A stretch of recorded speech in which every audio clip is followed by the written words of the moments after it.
नमस्कार, आदाब। मैं हूं अबुल नसर इकबाल। दोस्तों, दो बड़ी खबरों की बात करेंगे। पहली खबर आ रही है ईरान से, जहां ईरानी ऑफिशियल्स ने कहा है कि वो जो संभावित हमला इजराइल पर करने वाले हैं उसमें देरी हो सकती है। और ये देरी क्यों होगी ये मैं आपको विस्तार से बताऊंगा। स्काई न्यूज के हवाले से ये खबर आ रही है। दूसरी जो बड़ी खबर है वो है आईडीएफ के एक कमांडर की, जो पूर्व में प्रवक्ता रह चुका है आईडीएफ का, रैन कोशाव इसका नाम है।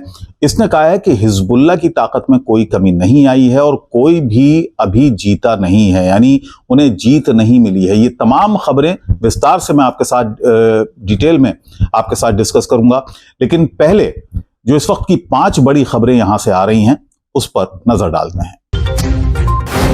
टल सकता है इजराइल पर ईरान का संभावित हमला, ट्रंप से बातचीत के बाद तय होगा हमले का फैसला। आईडीएफ के कमांडर रैन कोशाव का बड़ा खुलासा, कहा इजरायली सेना को फिलिस्तीन और लेबनान में वो कामयाबी नहीं मिली जिसकी उसे उम्मीद थी। तुर्की के राष्ट्रपति रेसेप तैयब एर्दोगान, इजराइल पर सख्त लगाए बड़े प्रतिबंध, रिश्तों से किया किनारा। यमन के विदेश मंत्री नासिर अफीफी का ऐलान, फिलिस्तीन और लेबनान के लोगों को मदद जारी रखेंगे, अमेरिका और ब्रिटेन के दबाव में नहीं आएंगे। अलग फिलिस्तीन देश के समर्थन में ऑस्ट्रेलिया, यूएन में फिलिस्तीनी खुद मुख्तारी की हिमायत।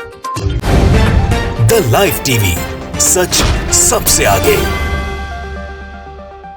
तो चलिए इन हेडलाइंस के बाद उन दो खबरों की बात कर लेते हैं जिसका मैंने शुरुआत में जिक्र किया था। स्काई न्यूज के हवाले से पहली खबर आ रही है। इसमें ईरानी ऑफिशियल्स के हवाले से ये कहा जा रहा है कि जो संभावित हमला इजराइल पर ईरान का होने वाला है उसमें देरी हो सकती है, वो पोस्टपोन हो सकता है। और इसकी वजह बताई जा रही है कि जो नवनिर्वाचित राष्ट्रपति हैं अमेरिका के, डोनाल्ड ट्रंप, उनसे निगोशिएशंस के बाद, उनसे बातचीत के बाद ही इस पर कोई फैसला लिया जाएगा। दोस्तों, ये तो तय है कि ईरान हमला जरूर करेगा इजराइल पर, क्योंकि ये कहा जा रहा है ईरान की तरफ से, कई ऑफिशियल से उन्होंने नाम ना बताने की शर्त पर यह बात कही है कि ईरान हमला तो करेगा, क्योंकि हमला करना अब उसकी बाध्यता है, उसकी मजबूरी है। क्योंकि अगर वो हमला नहीं करता है इजराइल पर तो जो पश्चिमी मीडिया है, जो इजरायली मीडिया है, वो ईरान की कमजोरी के तौर पर इसको पेश करेगा। क्योंकि पहला हमला ईरान ने जब किया था हिजबुल्लाह चीफ के मारे जाने के बाद, तो उसके बाद इजराइल ने भी हमला किया था। इजराइल ने उस हमले में बड़े बड़े दावे किए थे कि उनके सैन्य ठिकानों को, यानी ईरान के सैन्य ठिकानों को उसने निशाना बनाया और बड़ा नुकसान हुआ है। हालांकि ईरान ने जो प्रतिक्रियाएं इस हमले के बाद दी थी वो बहुत हल्की प्रतिक्रियाएं थी। उसमें कहा गया था कि बहुत बड़े नुकसान ईरान में इजराइल के इन हमलों से नहीं हुए हैं, लेकिन हमला हुआ था, ये बात उन्होंने कबूल की थी। और जो ईरानी हमला हुआ था वो भी आपको याद होगा, जिसमें 200 मिसाइल्स और रॉकेट दागे थे ईरान ने, और ईरान का ये दावा था कि बड़ा नुकसान हुआ है और सारे के सारे जो मिसाइल्स हैं वो अपने टारगेट पर जाकर उन्होंने हिट किया है और बड़ा नुकसान इजराइल को हुआ है। उसके बाद अब ये बयान आ रहा है कि इजराइल में अब जो हमले होंगे, जो ईरान की तरफ से संभावित हमले हैं, वो टल सकते हैं। और वजह मैंने आपको बता दी है कि डोनाल्ड ट्रंप से बातचीत के बाद ही आगे की रणनीति का फैसला करेगा। अब इसमें दो बातें हो सकती हैं, और पहली बात तो यह है कि हो सकता है ईरान एक कंफ्यूजन में रखना चाहता है पूरे जो इजरायली फोर्सेस हैं, इजराइल के जो हिमायती हैं, उनको एक कंफ्यूजन की स्थिति में रखना चाहता है ईरान, और अपने इन हमलों के बारे में किसी तरह की कोई जानकारी लीक ना हो, इस बात को लेकर काफी मोहतात है और काफी फूक फूक कर कदम रख रहा है। क्योंकि अगर हम पास्ट में देखें तो ऐसी कई घटनाएं हुई जिसको लेकर ईरान अब ज्यादा मोहतात हो गया है, ज्यादा चौकन्ना हो गया है। क्योंकि हिजबुल्लाह चीफ का मारा जाना, हमास चीफ का मारा जाना, और उन दोनों ही किलिंग्स में, उन दोनों ही हमलों में मोसाद का इन्वॉल्वमेंट, मोसाद के एजेंट्स क्योंकि वहां पर काम कर रहे थे, तो एक वजह बड़ी ये भी हो सकती है। लेकिन ये तय है कि ईरान हमला जरूर करेगा। कई लोगों से जो बातचीत है उसका जो एक सारांश निकल कर आ रहा है, उसका जो जुज निकल कर आ रहा है, तो एक खबर तो ये हो गई। और दूसरी जो महत्वपूर्ण खबर है वो है रैन कोशाव के बारे में। रैन कोशाव एक ब्रिगेडियर जनरल रैंक का एक फौजी है, आईडीएफ में, और पहले प्रवक्ता भी ये हुआ करता था आईडीएफ का, उसका ये बयान है और ये बयान काफी महत्वपूर्ण है। उसने अपने बयान में कहा है कि जो ग्राउंड रियलिटी है वो काफी मुश्किलों भरी है, इजराइल के लिए बड़ी मुश्किलों भरी है।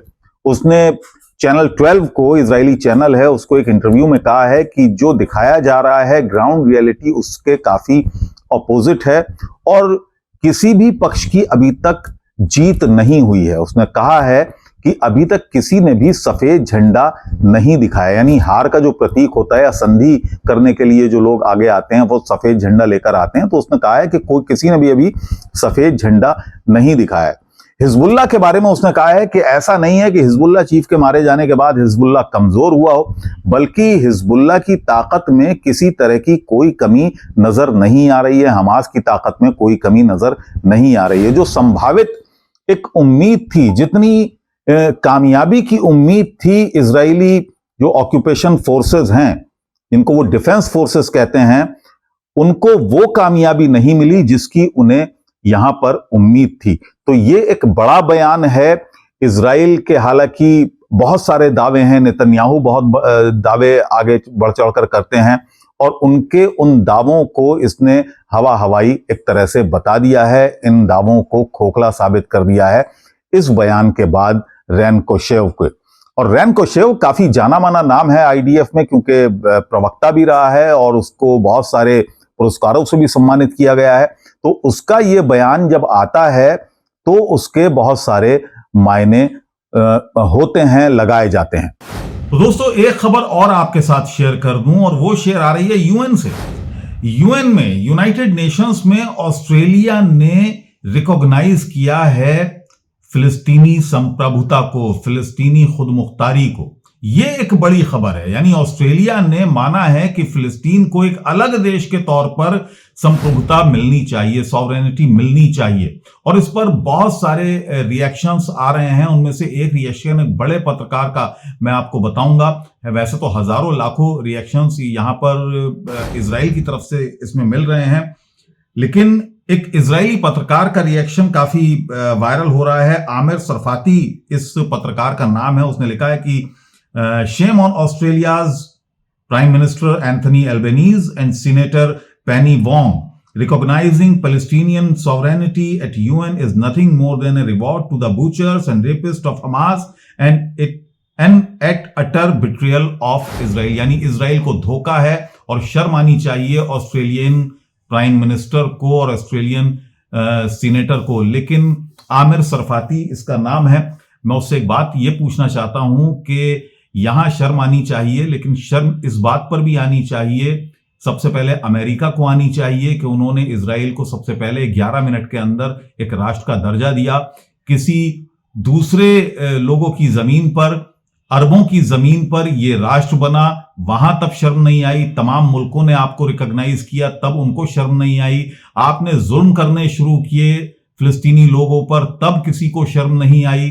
तो आखिर ऑस्ट्रेलिया के प्राइम मिनिस्टर क्यों शर्म करें, जबकि ये जमीन फिलिस्तीनियों की है। आपने सेटलर्स बैठा दिए वेस्ट बैंक में, सेटलर्स को आपने बहुत सारे हथियार मुहैया कराए, सेटलर्स को आपने खुली छूट दी कि वो फिलिस्तीनियों का कत्ल करें, तब आपको शर्म नहीं आई, तब इजराइल को शर्म नहीं आई, इजरायली सरकार को शर्म नहीं आई। जबकि यूएन कह चुका है कि वेस्ट बैंक में जो कॉलोनीज हैं इजरायली यहूदी बस्तियां, वो इलीगल हैं।